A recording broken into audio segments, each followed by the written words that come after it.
Right, this is part 2 of episode 6, Clobbering Time with Craig. The original video cut off because it ran out of memory on my phone, so I only needed another 6 minutes and it decided to cut off. But I spoke about main parts of some access, so that's fine.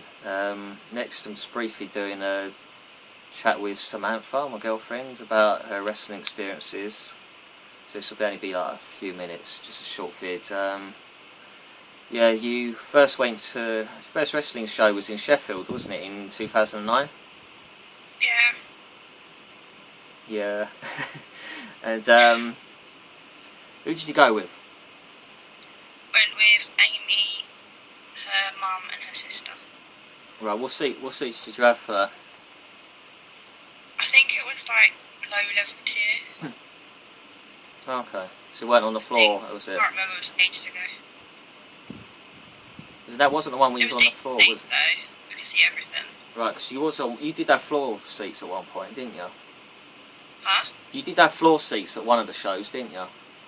Yeah, that was O2. Right.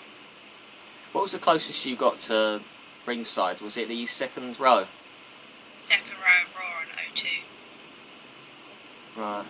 I remember having signs and they told us to take them down because it was blocking the camera. Oh, it wasn't because they didn't like the sign or anything? No, it was just that it was on where the camera goes across, so they didn't like the fact that it was going to get in the way of the camera. They should just pull out another one from out your pocket. Yeah, no, but the woman come over, like, saying about how like you keep putting your sign down. They should give you a free So shirt for doing that. It down. You'd be like, what do I get out of that? I want a free shirt. So when they don't like the shirt you wear these days, they end up giving you a WE shirt. I think I should go next time with a shirt they don't like, just so I can get a free WE shirt. I a TNA shirt. Yeah, that'll do it, won't it? Oh, we can't have that on our show. You've pay-per-view wise, it's just been WrestleMania so far, isn't it? Yeah, unfortunately. I'm a late bloomer. Which was WrestleMania 28 in Miami, who you went with Maxine. God, who else was there? Maxine, Hayley, Shirley, Leah, Danielle, and Lee. So I got everyone. Yeah, I think that's right. Yeah. You had the riser seats for that, didn't you? Yeah. A few blocks from you. Yeah, not far away. Now, what VIPs did you have? Was it just CM Punk? CM Punk and Shawn Michaels. Right, and people watching this, Samantha was behind me in the queue, will call queue, and we was queuing for the CM Punk tickets, which took forever to get through. I was losing my patience with. And then you was in front of me, even though you was behind me in the queue, you still got in front of me in the CM Punk queue. Can't remember. Yeah, you was just in front of me. You was in the line in front of me. You must have run in. Yeah, me and Danielle kind of ran. It took ages to go in. Tell everyone about basically your experience when you met CM Punk with the staff and all that. What happened? God.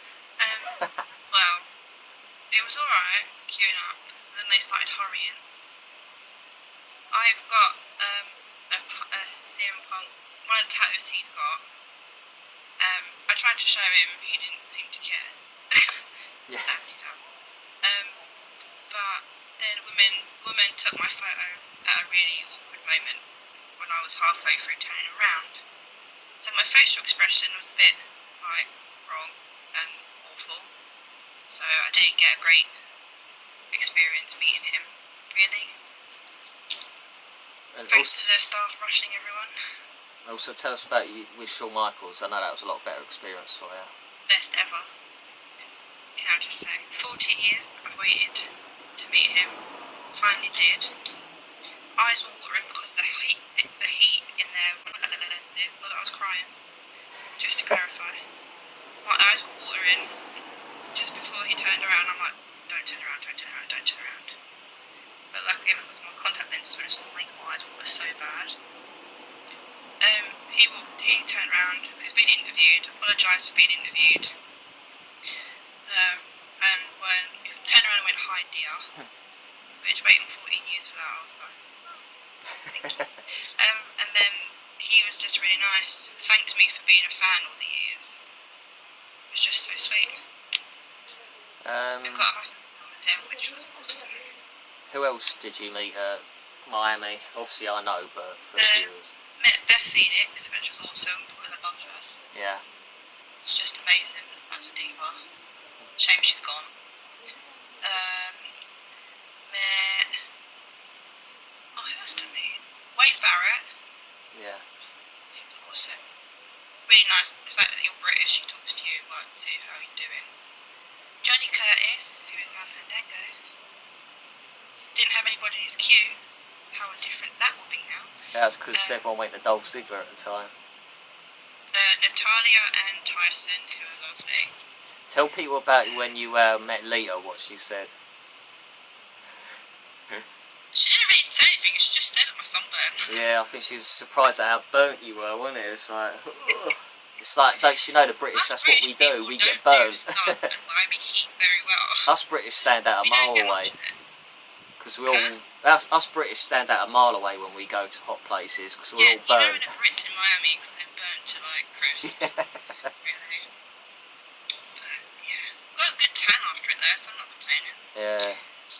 But yeah, she kind of just stared at my sunburn really. Ted DiBiase Jr. commented about my burn. Johnny Curtis actually turned around and said that he got burnt as well on the beach, so I wasn't the only one. Mason. Then I met Seamus outside the hotel. Yeah. He was happy to take photos and stuff. But then again, Seamus is generally nice anyway. Oh yeah, he'd do it in photo with anyone, so... Yeah. What about Mason Ryan? AJ was sweet. That's about it really. David Otunga was awesome as well. Yeah. That's about it. I didn't really meet many. Now also when you was in November over here, W.X. Smith, you met Seamus and Caitlin. Yeah, that was awesome. Which we had to wait a few hours over time for because they were coming via Munich and the same day and the flights got delayed, which was a nightmare. They were worth it because Caitlin and Seamus were just so nice. Well, luckily we were at the front, so it was the people further back that missed out on seeing Caitlin. And yeah, we were lucky we were at the front. At one point I thought it was going to get cancelled. You got picked out with Caitlin to have a photo done, didn't you? Yeah. Well, she should remember me now. I'm always wearing her shirt, so... yeah, that was basically it for you, mate, wasn't it, so far? Yeah. Like I said, I'm a late bloomer. Hopefully go to more. Well, you'll be at WrestleMania in Orleans next year, so you'll get to meet many more with me. Hopefully you'll get to meet The Undertaker without spending a ton on him in StubHub. You know I will though, but if it comes to it... Yes, I know you will. Cost you $1,000, but yeah. Expensive. Anyway, I think that'll be it for my special, as I've done nearly 9 minutes. So that's the end of part 2 of Clobbering Time with Craig episode 6. As you know, the original, the first episode, first part cut off. It's got a memory on my phone, so yeah, this is it for episode 6, and I'll speak to you next week about Money in the Bank. Also do one of the Q&As instead of 2, because that took up quite a bit of time this week. I haven't decided who I'll be yet. I'll decide during the week, and I'll be speaking about Raw and SmackDown as well, and NXT, so speak to you next week. Bye.